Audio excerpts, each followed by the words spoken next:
Welcome back to the dojo, y'all, with your boy, Screen Sensei. We here, man, and this episode today, we're going to talk about fundamental attribution error. So basically, to give y'all a shortened version of it, not trying to go into the psychology phenomenon about it, but what it is when we attribute someone's feelings, behavior, or an action to their personality versus the circumstance. So we might see somebody walking down the street and they might trip and fall. We might be like, dang, they clumsy. That wouldn't happen to me. But in reality, the sidewalk is uneven. Their shoe was untied. There was something going on that caused them to trip. And instead of us investigating the why, we just say what they are. An example of that is people not believing things until it happens to them. Not understanding that this is a reality until you experience it. And this is a prime example in Lopez versus Lopez. Right here. Anxiety. Who told you had that? Science. A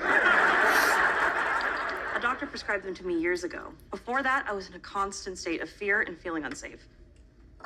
That's not anxiety. That's being brown in America. Right there. He said that's just being brown in America, which isn't false. He is not lying there. However, there is science behind this that does show this is a state of elevated worry, right? And being black and brown in America, you will feel an elevated state of worry, which means you should be more mindful of your anxiety or what that looks like. But in his mind, they don't got a pill for that, as he just said. So this isn't real. And he even says it right here. He said there's nothing wrong. That people are just looking to complain. There's nothing wrong with you. You're just trying to find a reason to be depressed, which is a big anti-anxiety pills. Because there's nothing wrong with you. Your generation is just looking for an excuse this to is a take big drugs. problem in the generation that he comes from, You look because so they depressed. minimize Have you tried the actual microdosing importance shrooms? of mental instability until it happens to them. And that is a key factor in fundamental attribution error. You don't understand it until it happens to you.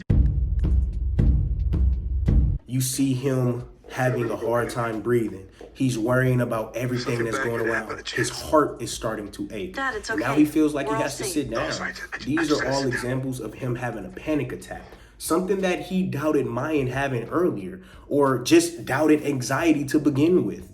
And that, my friends, is a key component in why we need to not assume, why we need to focus on the whys of what people are saying, not the what you think is going on. Because whenever we don't do that, we can never experience true connection, because we're always making assumptions before we even hear what the other person is saying. And something that I think is very important to mention is that as George was experiencing this panic attack, Mayan was helping him. She wasn't making him feel belittled. She wasn't putting him down more. She wasn't saying, see, this is what I had. Now you need to just experience it. No, she was helping. And you just had an anxiety something that he is still having a hard time believing is that this was an anxiety attack. Something that he doesn't Those are the exact symptoms understand of an because anxiety nobody attack. has ever taught it to And him. they happened to me too. And he had So it's experienced contagious. You this gave at a it to young age him. with his grandma. She locked him in the closet.